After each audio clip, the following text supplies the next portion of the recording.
Sama siapa Bu Ina? Hari ini saya yang memanggil Pak Idu karena saya ingin mensupervisi Pak Idu pembelajaran Pak Idu di kelas. Apakah saya diperbolehkan? Boleh. Oke, kalau begitu ada beberapa pertanyaan yang ingin saya ajukan ke Pak Idu. Yang pertama, Bapak ingin saya nanti membantu Bapak mengembangkan dalam kompetensi apa nih? Ya, kalau besar harapan saya sih Ibu bisa nanti membantu saya di kompetensi dalam memberikan pembelajaran ke anak-anak di kelas saya nanti. Baik, nanti pada waktu proses itu bagian mana yang nantinya Bapak ingin saya amati secara keseluruhan? Kalau pembelajaran itu saya mungkin lebih ke bagian inti ya, inti pembelajaran. Mungkin ada sedikit di awal untuk mungkin kegiatan pembukaan supaya nanti saya bisa lebih bervariasi ya, untuk mungkin membuka pembelajaran sehingga anak nanti bisa termotivasi. Baik, menurut Bapak nih, bagaimana penilaian Bapak sendiri terhadap apa yang nanti Bapak kembangkan di kelas? Seperti apa penilaiannya menurut Pak Idu? Kalau saya sih penilaian saya ya saya udah melakukan sesuai dengan RPP yang udah saya buat gitu ya. Cuma mungkin kan dengan ada supervisi ini kan nanti mungkin ada perbaikan yang dengan harapan saya bisa nanti menjadi lebih baik lagi sehingga ya nanti anak-anak bisa lebih termotivasi ikut pembelajaran saya di kelas begitu. Baik, berarti nanti saya akan datang kelas Bapak melihat bagaimana proses pembelajaran di Bapak. Jadi nanti saya izin masuk kelas supaya nanti saya bisa melihat apa yang Bapak ingin kembangkan di sana. Siap. Begitu? Terima kasih banyak Bu ya. Besok hari Rabu saya ke kelas ya Pak. Siap Ibu. Baik, terima saya kasih. mungkin perbaikan dari Ibu, apa yang bisa saya kembangkan lagi supaya nanti lebih baik lagi. Baik Pak Edo, nanti ketemu di hari Rabu ya. Siap Bu. Terima kasih banyak Ibu ya. Sama-sama. Mari. Banyak yang tidak masuk untuk hari ini. Apakah ada yang tidak masuk? Siapa yang tidak masuk? Kalau tidak temannya masuk semua. Oke, John sudah ada, kemudian juga sudah ya. Ya, jadi.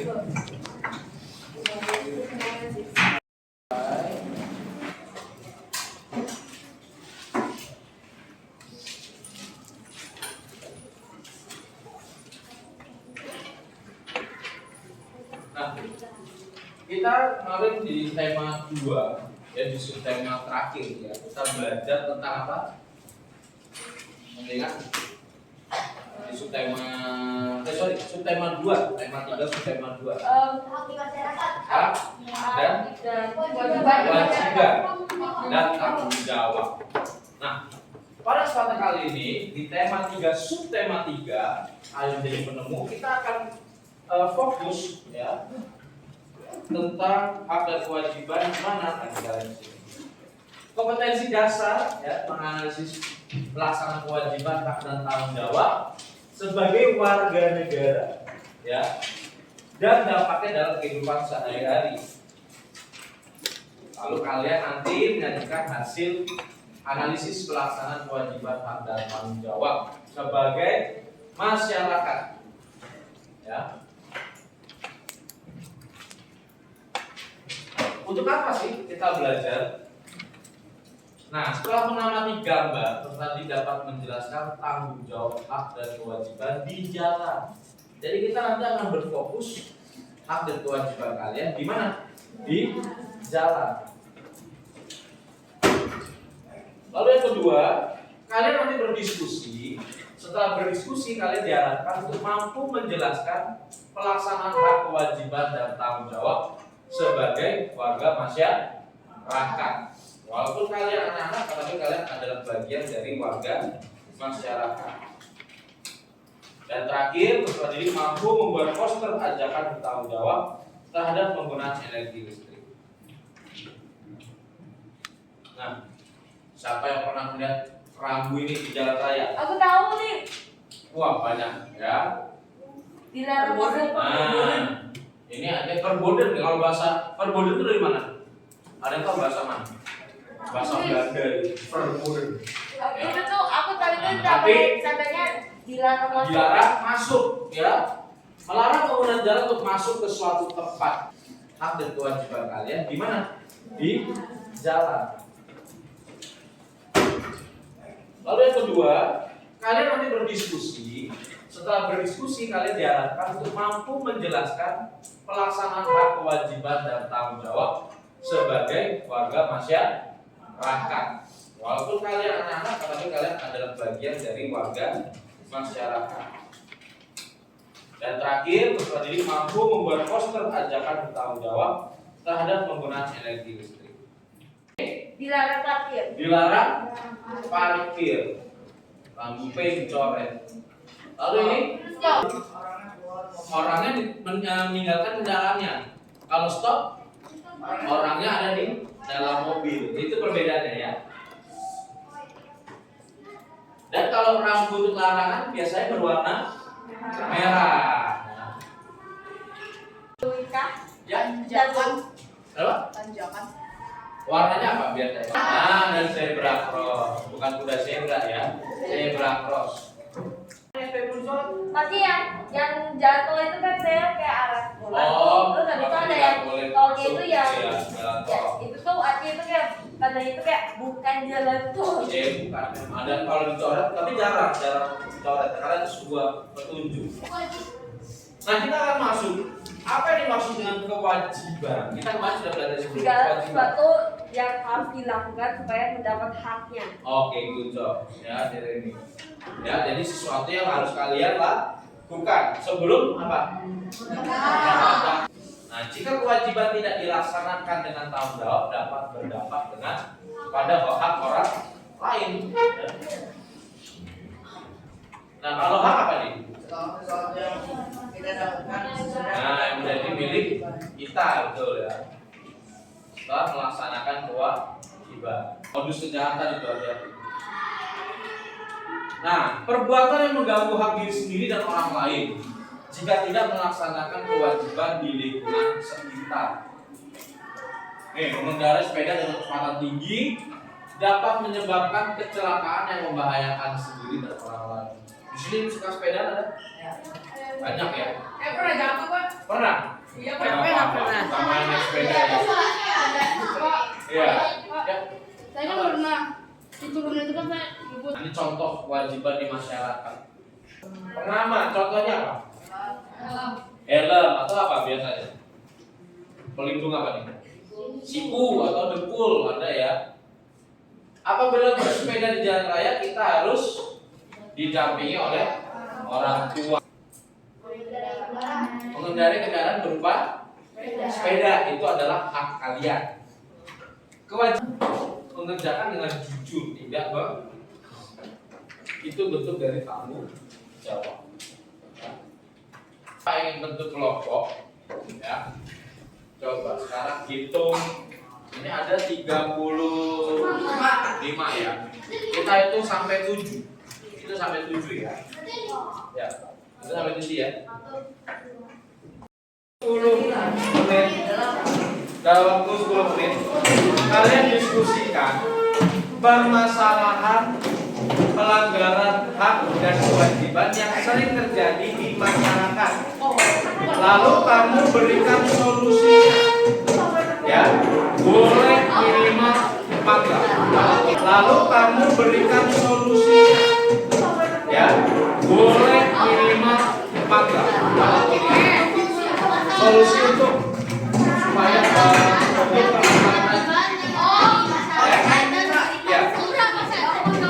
Oke, silakan duduk.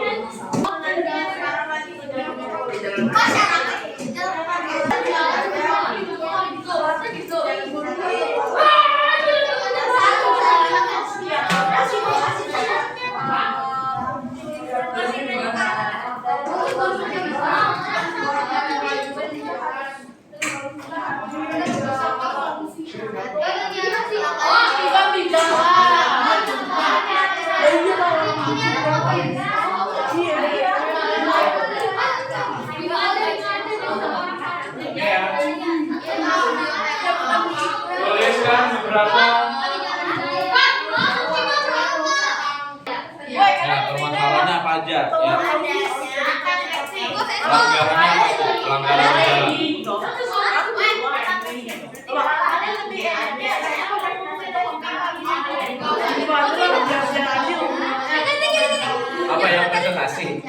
Dan semuanya aja nanti. Ya, pelanggaran aja nanti apa pelanggaran masalah terjadi.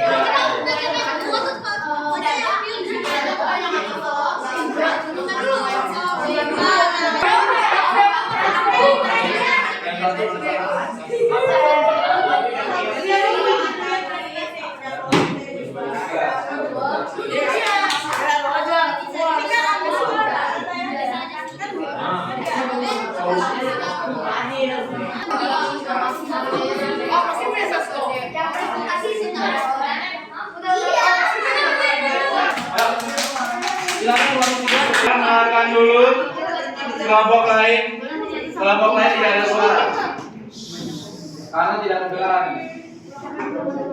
Ya, kita ulang lagi.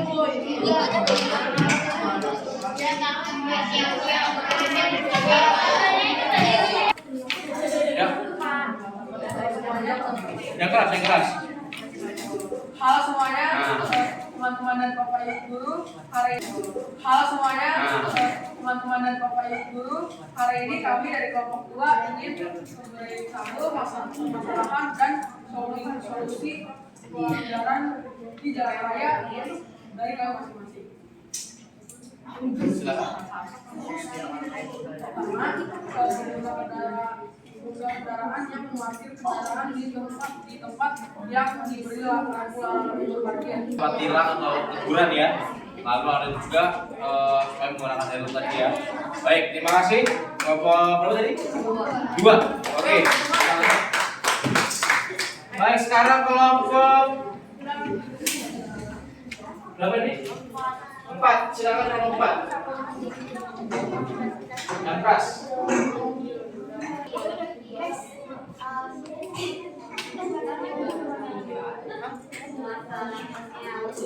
Jadi itu beberapa ya solusinya ya.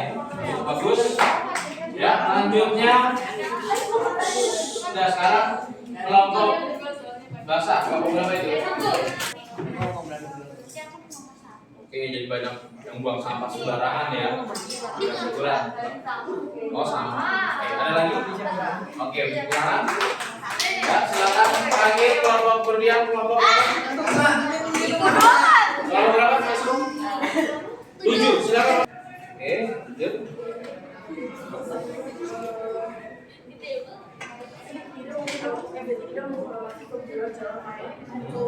Solusinya menilang dengan dan membayar pulangnya sekalian dengan bayar pajak. Oh, sekarang bayar pajak. Oke, ada lagi? Tidak ada? Oke, bagus. Terima kasih. Ya, beberapa pendapat kalian semua bagus. Ya, dan ini bisa diterapkan. Semua yang kalian diskusikan ini semua bisa diterapkan. Jadi, kalian sudah cukup baik. Terima kasih untuk kita semua. Ya. Nah, jadi pada kesimpulannya anak-anak, hak dan kewajiban yang kita lakukan harus disertai rasa tanggung jawab, ya. Dan kita harus tidak boleh apa?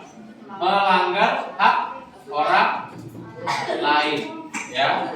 Kita harus melaksanakan kewajiban dan hak tanpa merugikan orang lain. Baik, sekian dari Bapak. Apakah ada pertanyaan sejauh ini?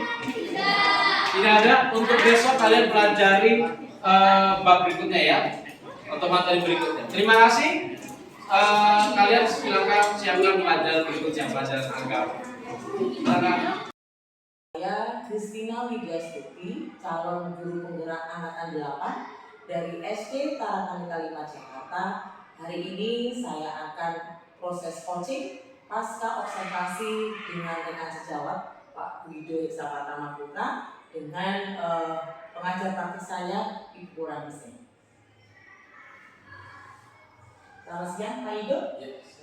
Oke, kemarin kita sudah melaksanakan proses coaching di kelas. Hari ini ada beberapa pertanyaan yang ingin saya sampaikan. Yang pertama, menurut Pak Ido bagaimana menilai performa pada waktu kita coaching di kelas waktu itu?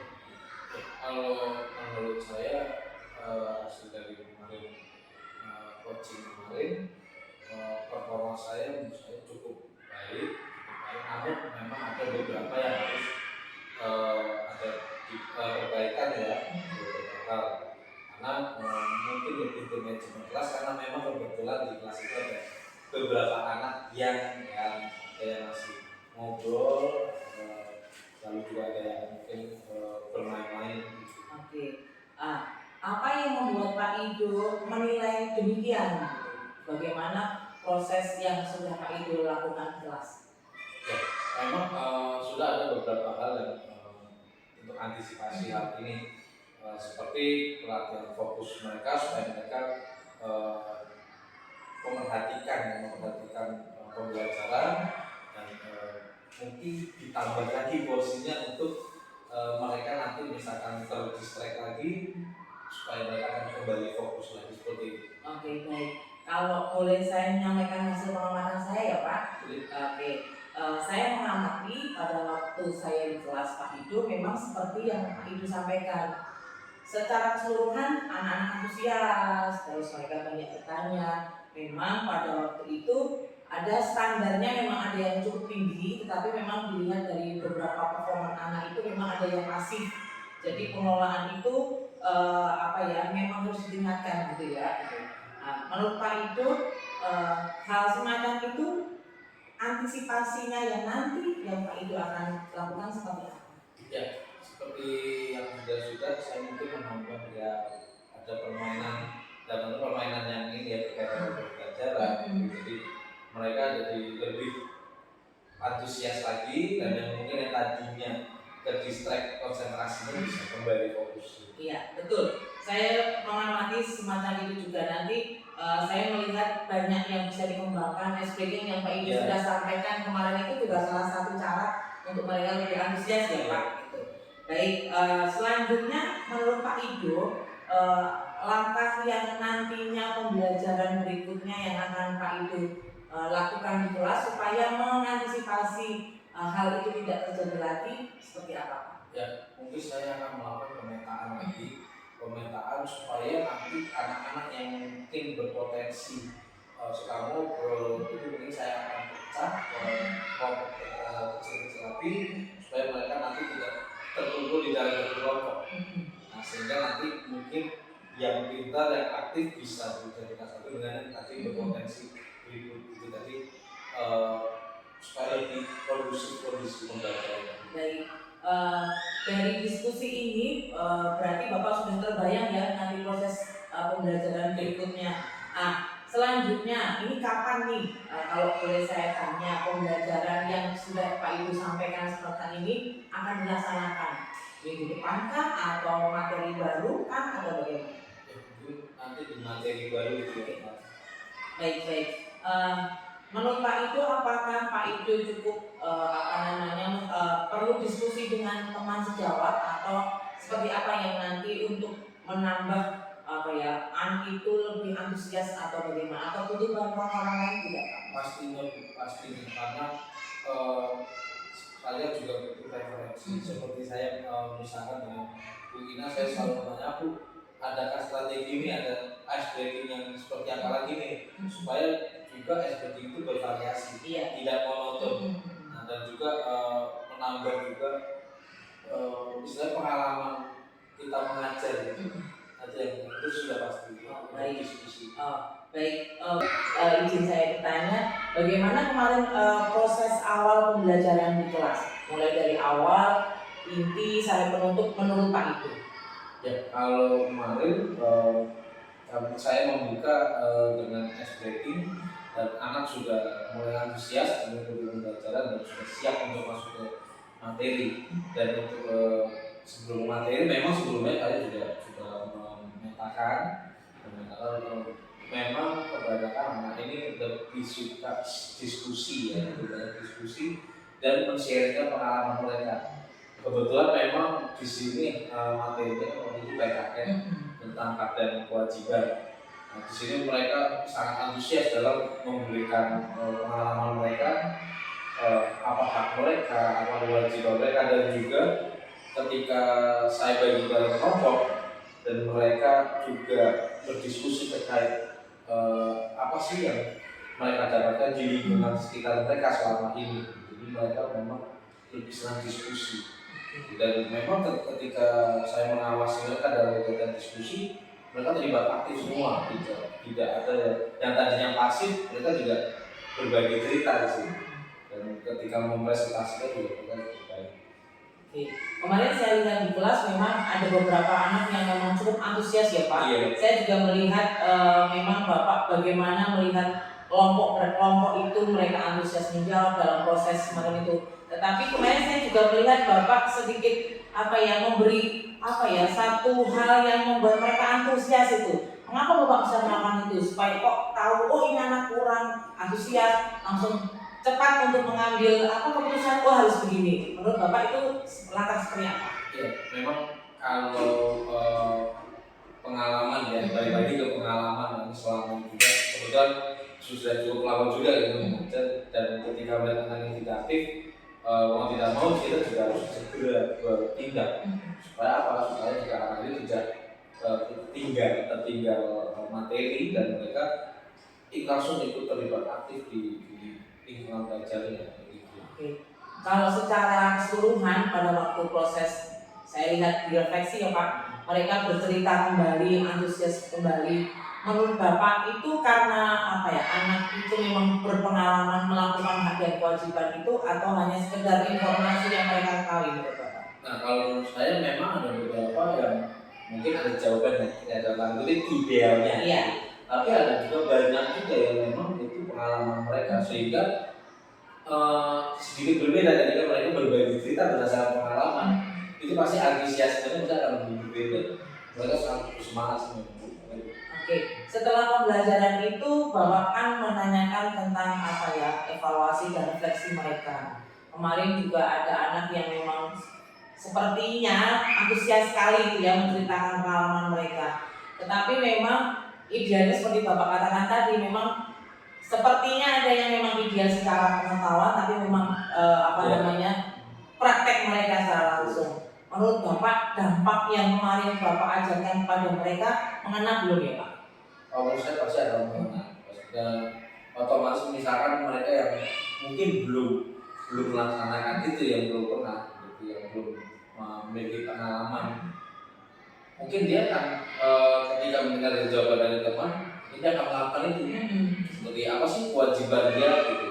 Dia mungkin akan melakukan, dan dia pasti akan merasakan haknya yang akan dia dapat. Itu nanti menjadi pengalaman tersendiri tuh. Anak-anak yang mungkin memberikan jawaban yang dalam ideal tadi. Memang saya lihat kemarin setelah pembelajaran mereka kan diberi pemahaman oleh Pak Ido ya tentang hak dan kewajiban mereka di jalan secara umum gitu. Dengan mereka membagikan pengalaman gitu ya, apa yang mereka lakukan dan sudah atau bahkan belum pernah karena mendengar dari pengalaman dari teman gitu. Berarti menurut Pak Ido materi yang Pak Ido sampaikan berarti mengena ya kepada mereka ya. Iya, menurut saya materi itu ya kontekstual ya, sesuai dengan kehidupan mereka sehari-hari dan mereka mengalami itu sudah setiap hari. Mungkin tanpa sadar jadi mereka melewati jalan setiap hari tapi dia tidak sadar itu ternyata hak saya ya, ternyata itu kewajiban saya. Dan ternyata ketika melewati kegiatan diskusi kemarin mereka baru sadar, gitu ya Pak, ternyata itu sebuah kewajiban ya, iya gitu. Jadi mereka menyadari bahwa itu sebuah pembelajaran berdasarkan dari pengalaman mereka sendiri. Baik, berarti ini ya Pak, pembelajaran ini memang secara langsung memang selain menambah pengetahuan tetapi bagaimana bisa mempraktekkan langsung di lapangan gitu ya Pak. Berarti nanti di kelas selanjutnya di materi pembelajaran berikutnya paling tidak sudah ada perubahan ya Pak.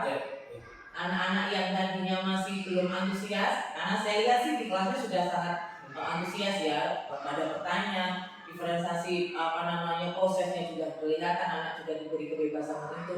Jadi nanti saya akan melihat masuk kelasnya Pak Ibu kembali untuk melihat perubahannya itu ya Pak. Nah, saya izinkan ya Pak, nanti saya akan masuk kelas. Karena saya juga ini sangat berterima kasih karena ini juga menjadi masukan buat saya sehingga nanti bisa lebih baik lagi. Oh, baik Pak Ibu, terima kasih. Semoga proses coaching kita hari ini bisa meningkatkan pembelajaran di kelas, anak-anak juga antusias, Pak Ibu juga bisa mengembangkan diri menjadi lebih baik lagi. Terima kasih banyak Bu Ina. Terima kasih Pak Ibu.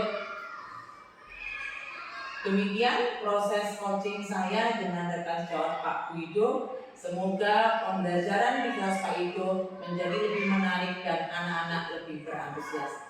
Terima kasih.